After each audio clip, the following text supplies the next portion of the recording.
এতগুলা টাকা টাকাগুলো মাতালা ছিল আমারই তো রাখার জায়গায় ফ্রিজে রেখে গেছে।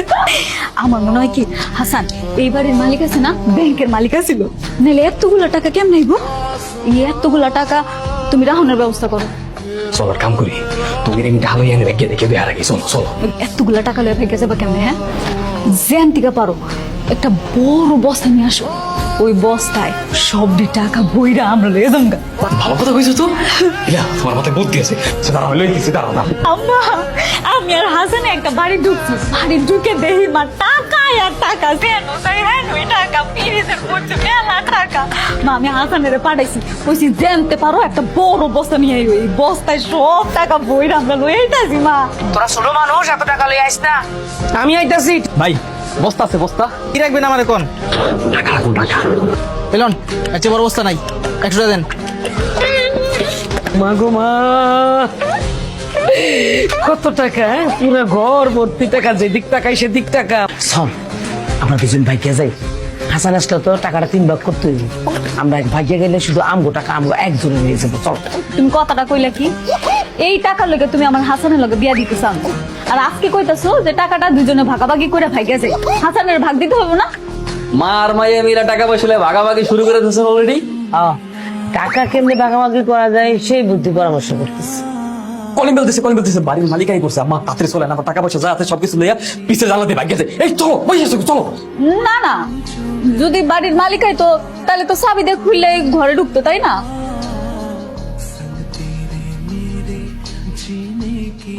বাড়ির মালিক কে? বাড়ির মালিক আমার খালু। তার আগে স্যার হয়তো দেশে নাই, সৌদি থেকে আছে। আচ্ছা, এই বাড়ি থেকে দোকানে বস্তা আনতে গিয়েছিল কে? স্যার আমি গেছিলাম স্যার।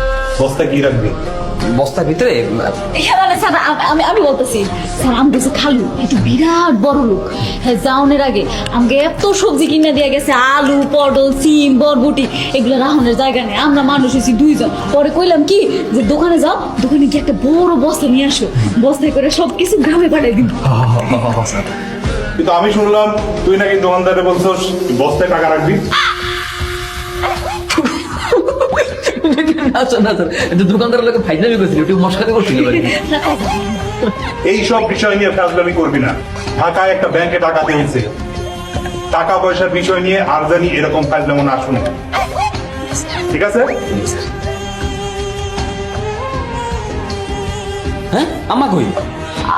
আমার তো মনে হয় বাসায় নাই। আম্মাই বাসায় নেই মানে এখন হইবে নাকি? আমরা কল দিয়ে জিগাও কই আছে? আপনার ডায়ালকৃত নম্বরটি এই মুহূর্তে বন্ধ আছে। মোবাইল বন্ধ। মোবাইল বন্ধ কি লেগে আম্মা গেছে কই? আর আমার টাকার বস্তা কই? টাকার বস্তা নেই, আসলে টাকা ওকে, আমার টাকা কই? হ্যাঁ, টাকার বস্তা কই আমার? নাই, আমার মনে হয় টাকা নিয়ে ভাগছে। কত আটকে রাখছেন কেন? আপনি জানো কোন বাসায় কাজ করেন? এই কি বলতেছেন আপনি? হ্যাঁ, আমি কাজ করবো কেন? আমারে দেখলে কি কাজের লোক মনে হয়? তাই তো মনে হয়, আপনাকে দেখে তো কাজের লোকই মনে হয়। দারোগা সাহেব, মুখে লাগাম দেন। হ্যাঁ, আমি বড় লোক মা, আমার কাছে বস্তা ভর্তি টাকা আছে, আমি কাজ করতে যাবো কেন? সাবধানে কথা বলবেন। বস্তা ভর্তি টাকা? বস্তা ভর্তি টাকা, এত এত এত টাকা আমি চাইলে আপনার মতো 10 জন কিনতে পারি কাজের লোক। বাহ, এই যে স্যার পুরো বস্তা ভর্তি টাকা স্যার। বলেন কি? কাহিনী তো বুঝতেছি না, আপনি এত টাকা কোত্থেকে পাইছেন? আপনারা কমু কেন? কেন কমু? আপনি আমার বলবেন না, অসুবিধা নাই। জাকির সাহেব, স্যার ওনাকে থানায় নিয়ে চলেন। পুলিশের সাথে বাট পারি না। পুলিশের লোকে বাটপারি মানে স্যার কি স্যার? কই আমরা তো কোনো বাটপারি করি না স্যার। এগুলো তাহলে কিসের টাকা? স্যার বিশ্বাস করেন স্যার, আমি কোনো চোর না স্যার। আমি স্যার মূলত টাকাগুলো স্যার চুরি করতে চাইছিলাম, কিন্তু আসলে চুরি করতে পারিনি। স্যার আপনি শুধু শুধু আমাদেরকে কেন দোষারোপ করছেন?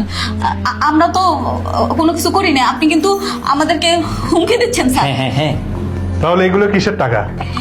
এগুলো আমার বাপ দাদার সম্পত্তির টাকা। হ্যাঁ হ্যাঁ হ্যাঁ হ্যাঁ স্যার, এই যে সম্পত্তি বেচা টাকা স্যার। আমার যে খালুচান আছে না, সে তো বিদেশ থাকে, তার এই সম্পত্তি আমরা দেখভাল করি। আর আমাদের বাসার যে কাজের মেয়ে রহিমা, সেই টাকাগুলো নিয়ে ভেঙে দেওয়ার চেষ্টা করছিল, তাই আমরা তারা সারাপ খাইছি। কি রহিমা, কথা বলো না কেন? আবার মিথ্যা কথা। জাকির সাহেব, এদের সবাইকে গাড়িতে তুলুন।